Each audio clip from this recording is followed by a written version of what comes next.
All right, guys, so I'm going to show you this YouTube video. Um, I got a question in the comments about like the how the 1% think differently than the 99% of people. So the 1%, the wealthy people in the world, they just think completely counterintuitive than the other 99%. One thing is thinking differently. So that 1% has an infinite mindset. So money's not a finite thing for them. They can always create money out of thin air basically. They know how to do it and they can just make money over and over. The other 99% is real worried about how much money they have. They're really worried about their spending. They have a very limited mindset on money.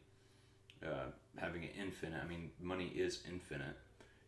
You just have to learn how to get it. So if you think that, well, I'm never going to be wealthy or I'm never going to be a millionaire, you're never going to be that way. So a lot of techniques you can use for visualizing what you want out of your reality, because your subconscious is communicated by emotion. So if you're saying I can't do something, your subconscious is communicating and it's not finding solutions. But if you say money is infinite, I can figure out how to do this, I can do this, and you start visualizing, you start feeling positive emotions, your subconscious is going to kind of create that reality for you. So your subconscious just creates it's kind of you communicate that through emotions, positive or negative, and then your thoughts are what leads to those emotions. So a lot of people don't really understand that, but that's something that you can learn if you read enough books and kind of understand how it really does work. This video here is going to show you. It's basically, think of this guy that's out there first as the 1%.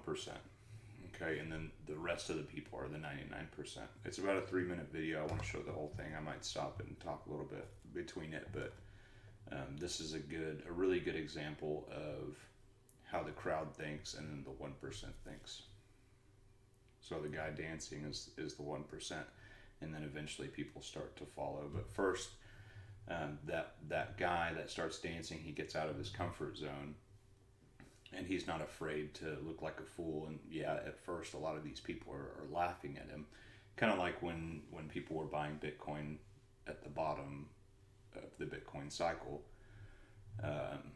You get ridiculed and laughed at, and so I'll just kind of show this for you.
Okay, so that pretty much shows that it's an old video. It was back in 2009. I'm sure there's more of these, but this is the one I could think of.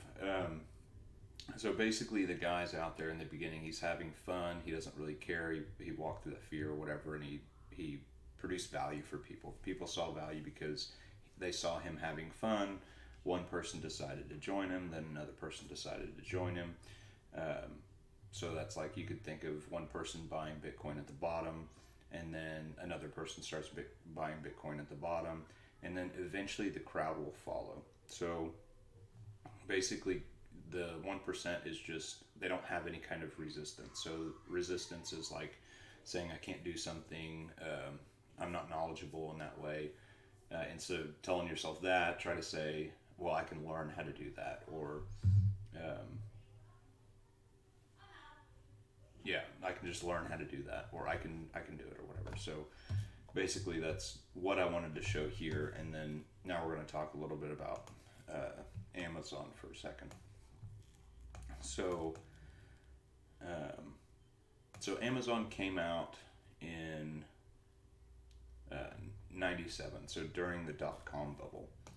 So it went from $1.32 all the way up to $110. Okay, and this is just a huge bubble. So the dot-com bubble, nobody really understood the internet.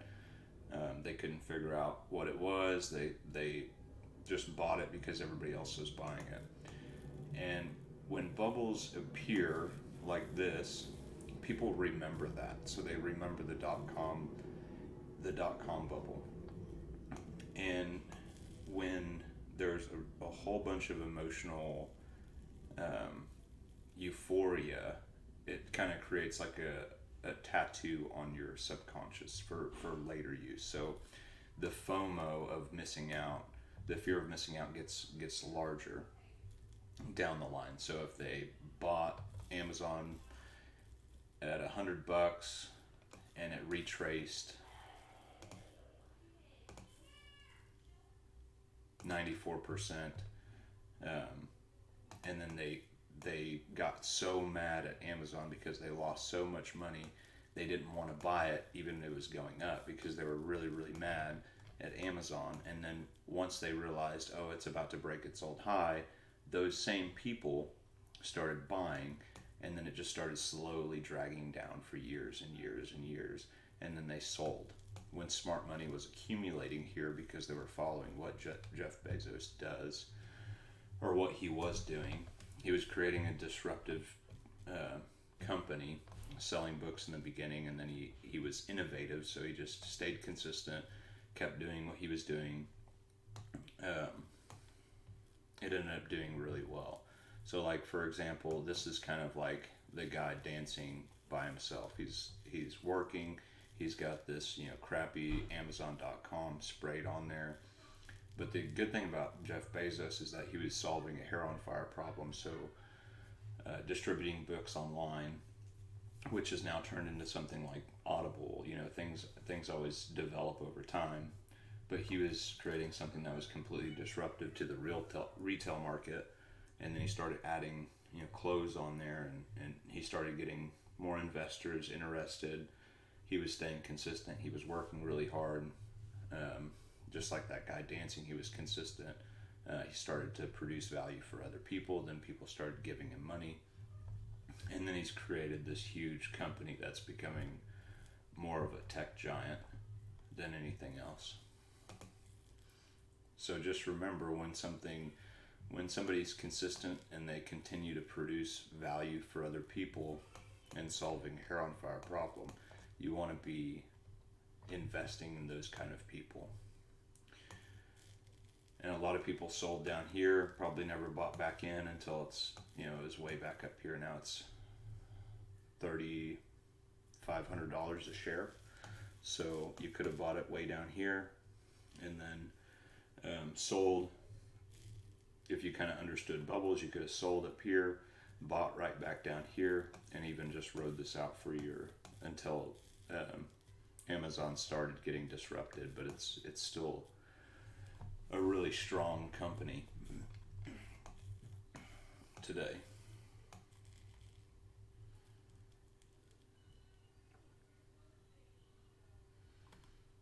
so hopefully that kind of all made sense.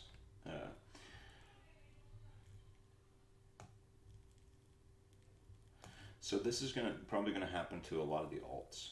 I mean, it technically has already happened, but a lot of the alts came out during the top of Bitcoin's wave, so they all just kind of fell, and nobody was investing except smart money in the bottom. So they might have one more bubble up, and then there'll be some kind of successful companies that are built out of this, but a lot of them will probably die.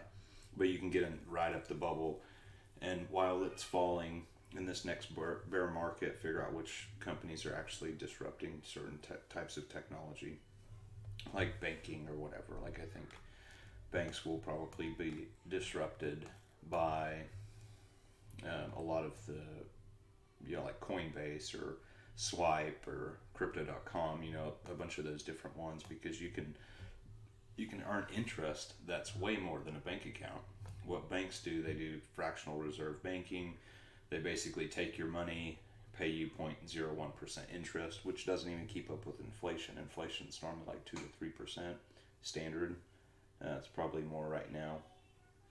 But these other tech companies like Coinbase and Swipe, or the ones that will pay you, like BlockFi, they're basically replacing the banks to where it's giving money back to the people, like power back to the people. So eventually large corporations will siphon the value from people to maximize shareholder wealth time and time again, and that's why a lot of companies eventually die or they're disrupted. It's really hard for an old industry to become more resilient and really innovative and do something dramatically different, because they're so busy doing what they're already doing. That being said, let's look at Tesla. So Tesla was something I did want to buy.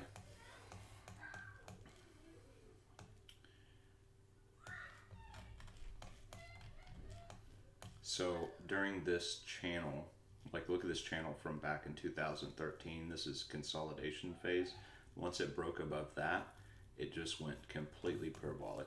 I wanted to buy Amazon somewhere down here, but I had too much money in Bitcoin, so I didn't end up buying Tesla, but that's okay. I've done pretty well. So this is the point where the 99% of people are not really buying Tesla. This is smart money accumulating Tesla. They believe in Elon Musk. Elon Musk is pretty much a made man. He's really innovative. He works really, really hard. He has like 3 or 4 companies. People just throw money at him pretty much. No matter what he wants to do, he'll just throw money. So you had an accumulation range down here, it broke out, it went up to a new accumulation range here, it broke out. So just remember, when you want to invest in a new company, it doesn't matter what the news is saying. The news is probably super bearish about Tesla around this area right here. And they said, oh, he's doing really bad, his company's not doing really well. But he's consistent. I would never bet against somebody that's really consistent. And look what happened here. Now everybody's really bullish on Tesla. And it'll probably, not looking at indicators, maybe consolidate here or fall. It's just up really, really high past their earnings. But I don't know. Let's actually look at that.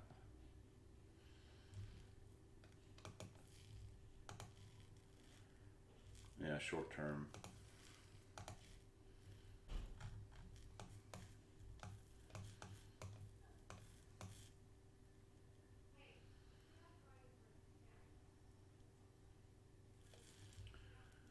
Yeah, looks like it might just consolidate, maybe bounce here or consolidate. So we'll see.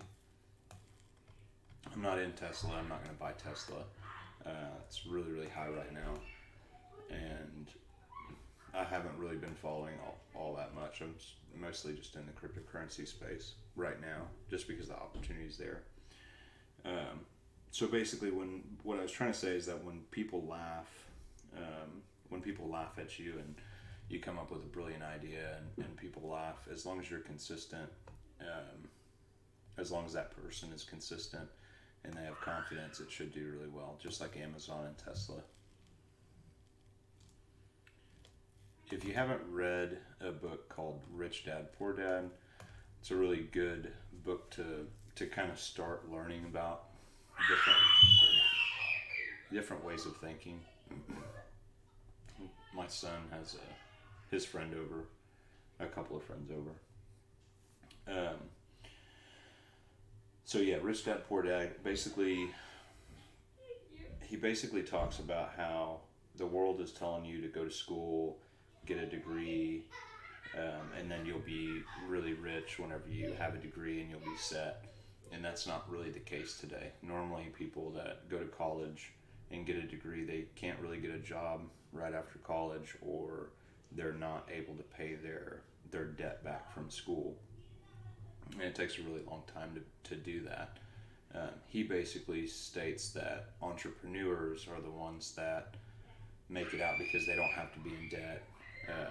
It's better to basically not go to school and just start your own business, and those are the ones that get tax write-offs, and they're not employees, they're investors, or um, they own businesses. So the whole world is teaching you need to go to school, you need to get a degree, you need to go to college, and the whole world is 99% of the population is following this pattern, but the ones that actually make a lot of money are the ones that do something completely different. Like, they're the ones that have to go against the grain, against the crowd. So like, if your parents think you need to go to college and get a degree, if you say no, I don't want to do that, I want to start my own business, your parents are probably going to be a little upset, or they're going to laugh at you, or whatever. It's just because it's counterintuitive to what they know. So that's just basically doing something different and being consistent, producing value for other people. A lot of people also think that if they what they can get from other people, and the counterintuitive thing is, what kind of value can I produce for this person? And as long as you're producing value, people will see that and they'll follow along, kind of like that guy dancing. Um,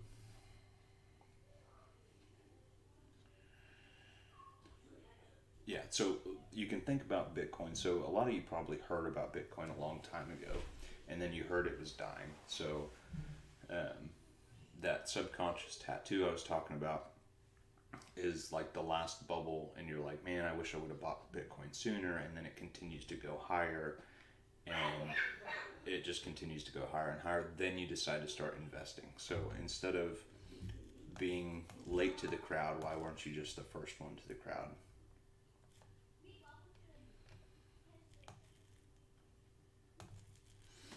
So like, let's see.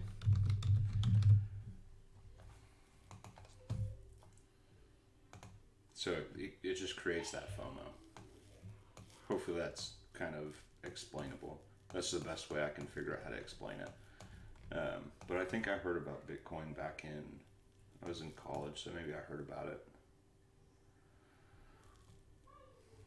I don't know, 2013, maybe? I can't remember. Anyway, I wanted to buy some, and I was kind of broke at the time, so I didn't buy any.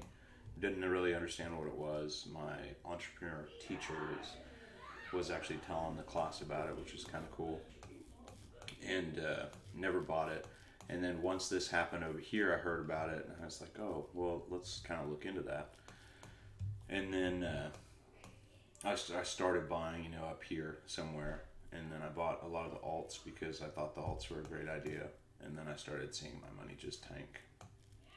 And then during this bear market, I started learning how to trade on indicators, taking classes, and before that I was already really obsessed with like psychology and books and leadership and success, Bitcoin was just like the perfect thing. I didn't understand what a bear market was, and I didn't understand that Bitcoin was going to retrace that much.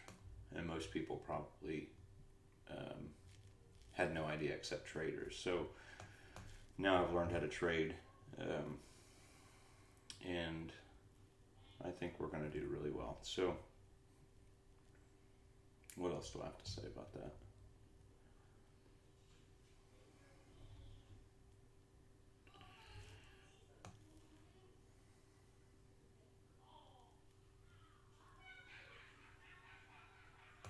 Yeah, I think I'm out of ideas, so I just want to do something a little bit different this time to talk about how those people think. Just remember, counterintuitive stuff isn't necessarily a bad thing. Um, it's always good to be contrary to what the norm is. Like try to think outside the box, and just thinking differently is a good way to do that. So Bitcoin is a whole environment of thinking differently. Um, Nobody really knows what Bitcoin's going to do in the future, but it has the potential to disrupt at least banks. Okay, and there's a lot of money in banks right now, and there's a hair on fire problem. People, um, about the fractional reserve banking and not earning very much interest in your bank account. That's a problem for people, and people are getting resentful about that. And not to mention, salaries haven't increased while the interest of banks have decreased. And then if we're talking about inflation too, if inflation is more than 2 to 3% because of them printing money, the Fed printing money, that's just a perfect storm for Bitcoin to go parabolic, and it has. So Bitcoin is solving a problem. It's just kind of like a valve, a pressure valve that is coming from some problem in society, and eventually it might, become something really special.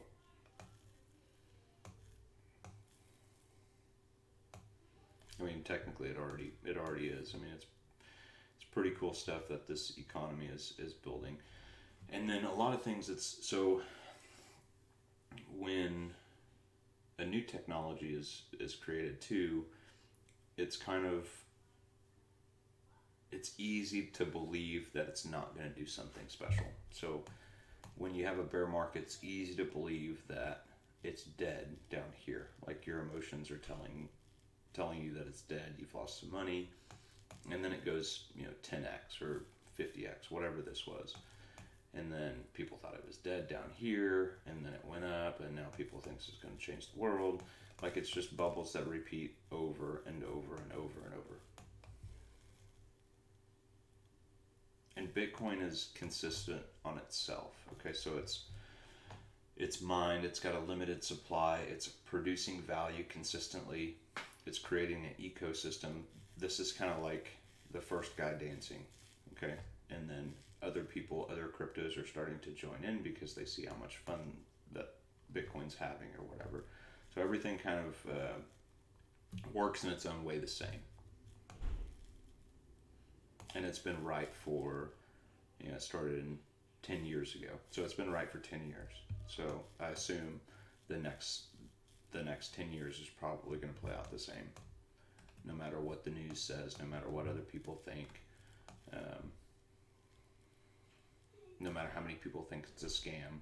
Those people that typically think it's a scam they're actually too smart for their own good, kind of, sort of. You can be too smart for new technology. Entrepreneurs are more creative, so they think of the possibilities. Really smart people that being smart is kind of a lagging indicator. They think, well, it's never happened before. It's a bubble. It's not going to produce anything, and they never look into it because they're so stuck in like the traditional way of finance or anything like that. So like you can look at Warren Buffett. He never bought Microsoft. He didn't understand it, and he didn't think it was going to be that big of a technology. And I think Warren Buffett is making fun of Bitcoin right now, but he probably doesn't even know how to use the internet. I can also talk about millennials, how millennials have less of a chance to make money today, and they understand tech more than anybody else. They're more hooked to dopamine satisfaction, like getting likes on Facebook, and so they're more likely to invest in more volatile markets because they want quicker returns faster. It's just it's just kind of the way that the world is working today. And I don't have a problem with that. If somebody gets rich on this wave up and they go buy a Lamborghini and they go buy a new house and they go buy all these nice things and they think the market's going to go up forever and it goes down, they're going to have to sell all that stuff. Mindset is everything whenever it comes to money. You don't want to go out there and spend all your money because you think that the market's going to go up forever, or that's a problem. That's a problem too. Whenever it comes to money, you don't want to be blowing everything that you have on just nice things to keep up with the Joneses and show everybody what you've done. You want to be smart about taking your capital out of the market, holding on to it. It's not about how much money you make. It's not about the things that you have. It's how much you keep. So always have a plan B too. But if you can learn how to chart, if you can understand psychology, you should do really, really well over the next 10 years.